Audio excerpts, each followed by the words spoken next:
All right, welcome to Chapter 2, Section 3 for IM1. This is called Solving Multi-Step Equations. So in the last section, we were looking at how to do this using algebra tiles. Once you start getting to multi-step equations, it's not impossible. We can still definitely do this kind of thing with algebra tiles. It just starts to get a little busy with that amount of drawings. So instead, what we want to start looking at is the actual functions instead of just the visual picture. Again, the picture can definitely be very helpful. So a multi-step equation requires more than one step to solve. So that's hopefully pretty self-explanatory. We have multi-step and an equation. So there's single-step equations or multi-step equations. Whoopsie, why did it go back to that last screen? So Hiroshi is buying a pair of water skis that are on sale for 2/3 of the original price. After he uses a $25 gift certificate, the total cost before taxes is $115. What was the original price of the skis? Write an equation for the problem, then solve the equation. So we can kind of look down here below. What have they done? So we have 2/3 of the price minus 25 is 115. So they got rid of all of this information. We don't need to know who's buying or what he's buying, just that he's buying something for 2/3 of the original price. He uses a $25 gift certificate, or in this case, they're just saying minus 25, so we just know that it's $25 off. And the total cost before taxes, but they're just going with the total cost is $115. So they're kind of eliminating all of these things. So he uses $25 off. So we're just paring it down as much as we can. So if we let P equal the original price, because this is the only thing we don't know. What is the original price? That's what it's asking us. What is the original price? So now we're going to start converting this from a verbal expression into an algebraic expression. So we have 2/3, which they wrote as words here, but they did give it to us as a fraction up here. So we know it's 2/3. Again, a fraction just means division. It means 2 divided by 3. Of the price. So of, that word of means to multiply. That's why they have a times here. That's not a variable. That's a multiplication symbol. The price. So remember, this is what we're looking for. And they already told us that we're going to let that be P. Minus, so that one's pretty straightforward. Hopefully we all recognize minus as, our subtraction symbol. And then 25, again, pretty straightforward. It's already the number 25. Is, this is a big one. We need to remember is. That means equals. Every time we hear the word is, means we have an equal sign. So is 115. Now that we have this part written out, what we can start doing is getting this P, this variable by itself. So what we want to do is we always ask what is being done to the variable. And one thing that I've had students kind of do in the past is we have Pemdas. And they kind of get this confused with simplification versus solving. Pemdas is for simplifying, meaning one side of the equation or just an expression. So it's not about solving. You can use it, and you can use it a little differently. So when you're simplifying, you're going in this direction. You're going from left to right. You're doing parentheses, exponents, multiplication, division, then addition, subtraction. To use it for solving, once you've simplified completely, then you kind of flip over the bottom here and you start going this direction. You should not have to go past multiplication. If you still have exponents and parentheses, you have not simplified all the way. With the exception of maybe an exponent on a variable that you can't simplify yet. But if you have any constants or coefficients or anything like that, where you have a number with a variable, a number with an exponent, or numbers in a parenthesis, you have not simplified. Go back to the top, simplify, and then start going this direction. So the reason I like this is it just helps you remember, okay, now I'm going to do addition or subtraction first. And the reason we want to do addition or subtraction first is it's simpler. It's actually not the only way to do it, but it makes the problem a little simpler than having to try to multiply or divide by everything in the problem and then do the addition of subtraction. if we do this piece first, it kind of gets it out of the way. So we look at the variable, what is being added or subtracted, if anything. Well, in this case, we're subtracting 25. So just like we did with the algebra tiles, we're going to do the opposite. We're going to add 25 to both sides. And I like to draw my little line here. So we add 25 to both sides, and then we bring our number straight down. So we kind of add straight down. So 2/3 times p, and they just smushed those together because remember, it means the same thing. It doesn't mean 3 times p. This is 2/3 times p. So remember, this is a fraction. And then all of a sudden, the 25s are gone. Well, that's because negative 25 plus 25 cancels out. Any number minus itself is 0. Equals comes straight down here. And then we have 115 plus 25. So we simply just add these together and we get 140. So now we're going to look at multiplication or division. So it's going to be either addition or subtraction, multiplication or division. You're not going to have both because that means you have not simplified all the way. Okay, so you shouldn't have to do both. So in this case, we're multiplying by 2 divided by 3. And we can see that they have times 3/2. Well, if I think of this fraction, if I want to turn this into 1, so I want this to equal 1/1, because that's how we eliminate it or cancel it out. So in order to turn that into 1/1, if this is multiplying on the top, I need to divide by that number. If it's dividing on the bottom, I need to multiply by that number, because 2 divided by 2 becomes 1. 3 divided by 3 becomes 1. Now I have a whole bunch of 1s. 1 times 1 is 1. 1 times 1 is 1. So this is just, kind of a visual explanation of why we do the reciprocal. That's what we call that when we flip it over. So it was 2/3. Now it's 3/2. So these become 1, which makes sense. Now p is all by itself. Well, we have to do the same thing on this side. So we have 140 times 3/2.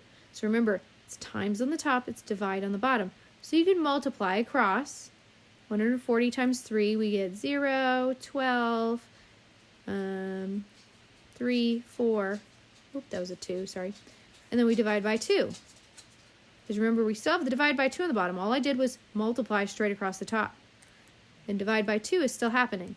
So if I divide by 2, now I have 2, 1, 0. So I just kind of did that mentally, my mental math here.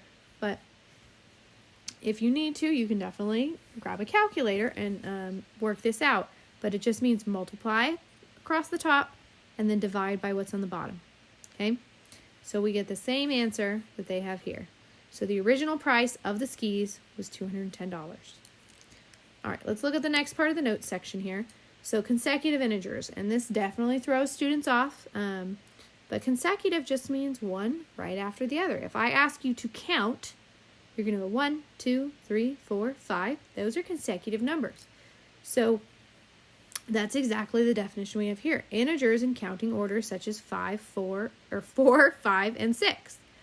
Or if we have variables, we would have a starting point, and then we'd add 1 to that, and then we'd add 2 to that. And if we think about this, if I have starting point 4, and then 4 plus 1 gets me 5. See how that works? And then 4 plus 2 gets me 6.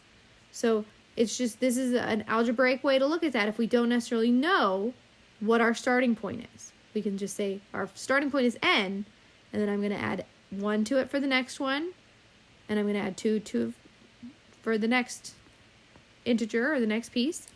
And then you can keep adding after that. Generally, we're not going to do more than 3 consecutive integers.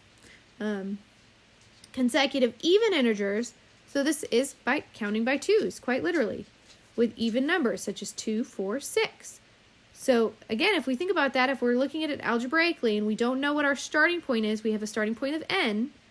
Instead of adding 1 like we did for consecutive integers, I need to add 2. Because I need to make sure that I'm skipping.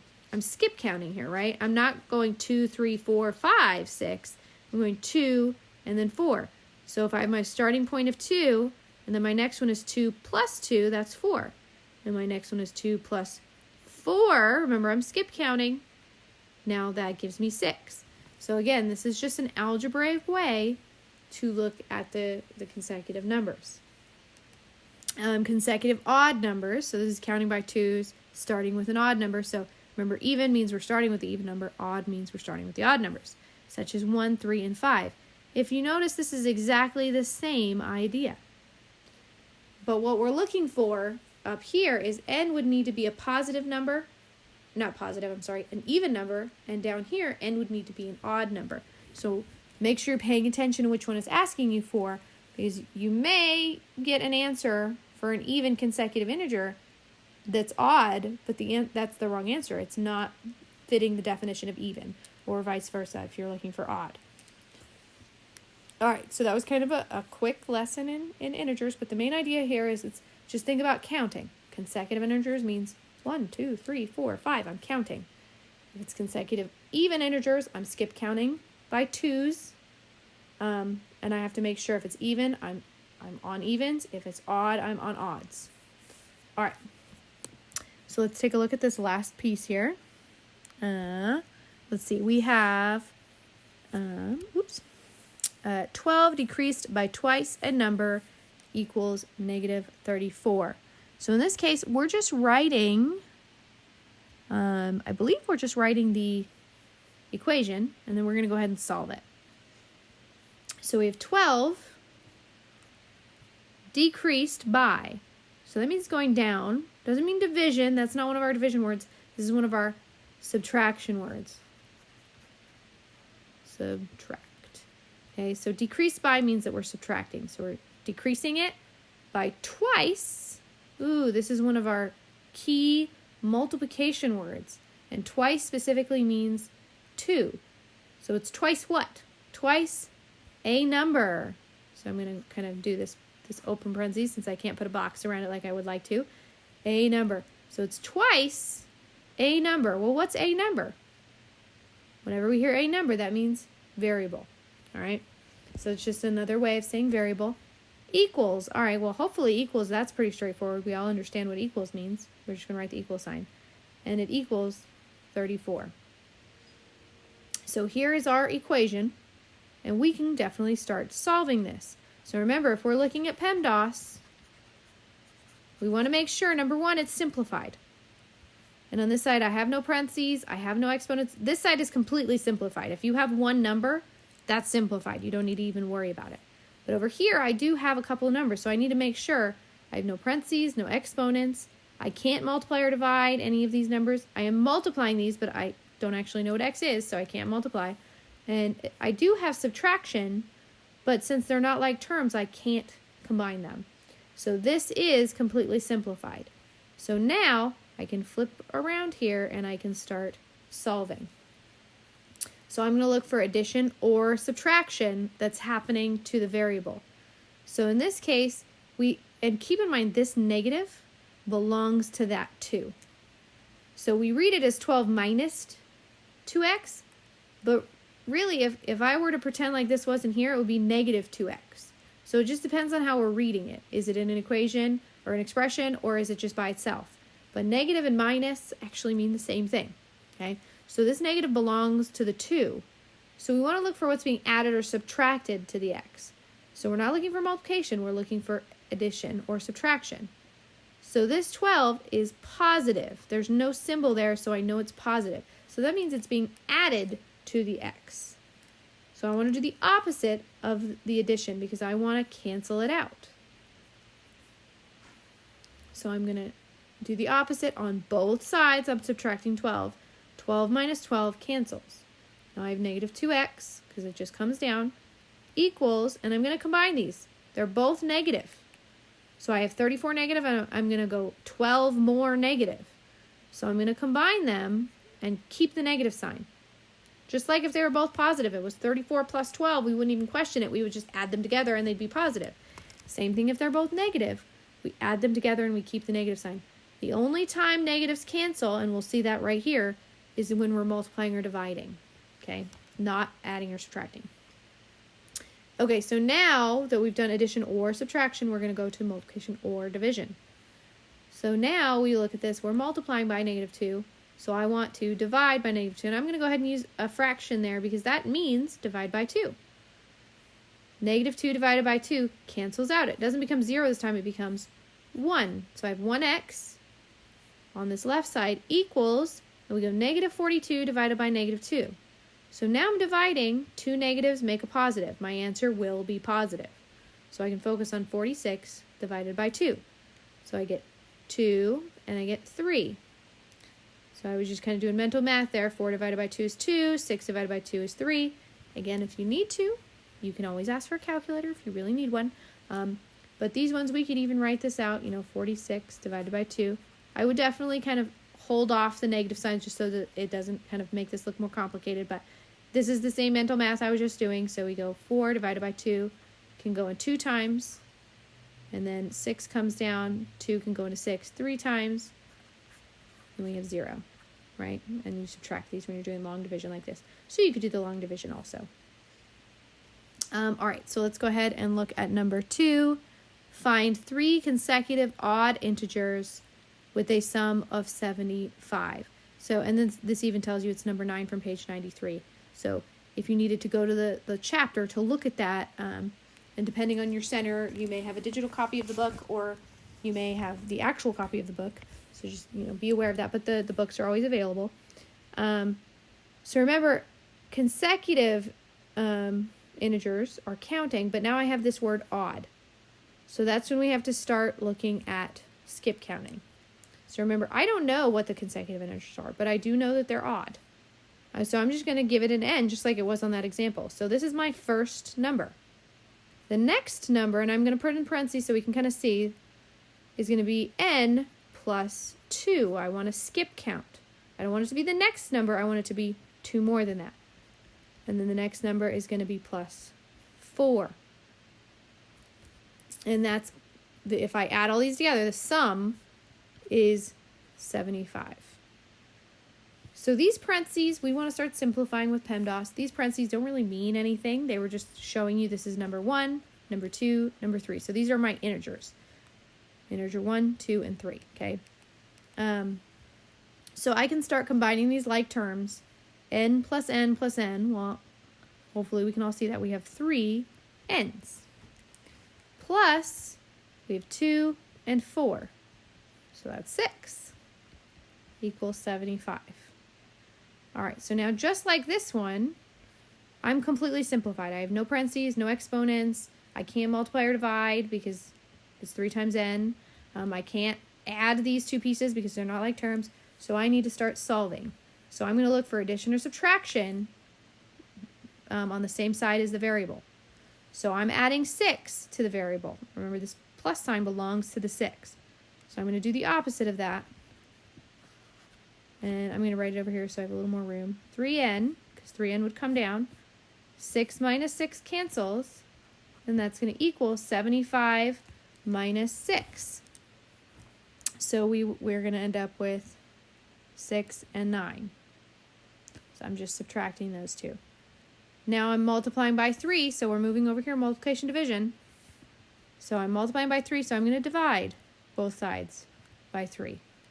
3 divided by 3 is 1, and 69, so we have 6 divided by 3 is 3, 9 divided by 3, oh, sorry, writing that wrong. Losing my mind here. 6 divided by 3 is 2, 9 divided by 3 is 3. So we get 23 again, which is, coincidental. We've got 23 in both of these. Am I all done? No. It said find 3 consecutive odd integers. This is just the first one. So n equals 23. N plus 2 equals 23, 24, 25. N plus 4 equals 23 plus 4 is 27. So I can see they're odd. They're counting. It's 3, 5, 7. So my answer is all 3 of these numbers. And definitely on Alex, it's going to make sure that I get all 3 of those. If you just type in n equals 23, that's part of the answer. But a lot of the time, Alex doesn't give you partial credit like that. You need to type in all 3 answers to get the full credit for that one. And it might even have you type it in, 23, 25, 27, like this, as like a list. something along those lines. So just pay attention to the directions on that one, on how you should type that in. If we were to add these back together to test it, we should get 75. So if I have 5 plus 7, that's 12, plus 3 more, that's 15. 2 plus 2 plus 2 is 6, plus 1 more is 7. So yay, I just checked my answer real quick to make sure they do in fact add back up to 75. So remember, 75 is not the answer, that was just my check. All right, let's look at this one. So this one looks pretty simplified already. So if we look at it, we have no exponents, no parentheses, no exponents. I can't multiply or divide this because it's a variable and a number. I can't add or subtract because they're not like terms. So we just are going to start solving. So we're going to look at add or subtract on the same side as the variable. So what's happening to the variable? It's being subtracted by 8. Or it has minus 8 here. So I'm going to do the opposite. I'm going to add 8 to both sides. Remember, this piece just comes down. And I like fractions written like this a little better. For whatever reason, it's just the visual way I like seeing fractions. Negative 8 plus 8, so they are still opposites, so they cancel out, equals 11 plus 8 gives us 19. And this is an A, not a 9. Sorry, my A's and my 9s apparently look a lot alike. So now we're going to look at multiplication or division. Well, we kind of have both, actually, even though we normally wouldn't, but it's a fraction, so that's the only reason. So remember, we're multiplying by 3, we're dividing by 2. So in order to cancel this out, we need to do the opposite. I need 2 over 3, because 2 divided by 2 cancels, 3 divided by 3 cancels into 1. So now I'm going to do the same thing on this side. I have A equals, remember, you're going to multiply and divide. So for this one, we have 19 times 2, and let's see, that gets us 38. And then over 3, I don't think Alex is going to like you leaving it this way. It's probably going to want us to turn it into a decimal. So we'd actually, you might need to, pull out the calculator for this one if you do. But you can do some long division on this one, definitely. This one's not too terribly hard to do some long division on. But we would end up with 12.7. So if we did the long division here, we can actually see that pretty easily. So 3 can divide into 3 once. And the 8 would come down. And this is subtraction. 3 can go into 8 2 times. That's 6. I have 2 left over. Well, I can't go into 2, so I need to add a 0. And remember, when I add a 0 the very first time, that means I'm adding a decimal. So I need to put a decimal right up above where I put that. And then 3 can go into 20 6 times to get to 18. And let's see, then we'll have 2 left over. And we'll do the same thing. We're going to add a 0. It can go in 18. So 6 times. We're going to have 2 left over. So hopefully we can see there's going to be a pattern here. We're always going to end up with 20. And we're going to go in 18. Sorry, I know I'm going crooked here. But hopefully we can see that repeating pattern all of a sudden. So that's why instead of 2.6 here, I have 2.7. This 6 rounded that 6 to a 7. It's 5 or bigger, so it rounded it up. Pay attention on Alex, what it's asking you to do. If it's asking you to go to a 10th, then you'd only go to the 7th. If it's asking you to go to the 100th, then you'd make sure you went out 2 decimal places. If it's asking for the 1000th, you go out 3 decimal places. So just make sure you're paying attention to what it's asking you to do, because that will matter when you submit the answer. It will mark it wrong if you don't round it correctly because you didn't follow the directions. Okay, let's take a look at this last piece here. So this one, and I'm going to rewrite this a little bit because I like to see it this way. So this, they have the quantity of x minus 5. So they're subtracting x and 5. And the whole thing is being divided by 7. And I know the whole thing is being divided by 7 because of the parentheses.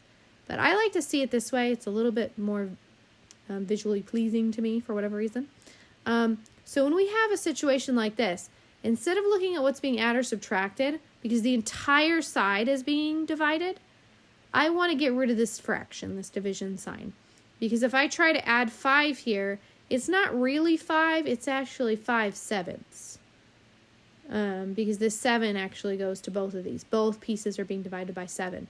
Just like if we had 7 out in front, we'd have to distribute it this way, right? Well, same thing with the division. It would actually get distributed the same way.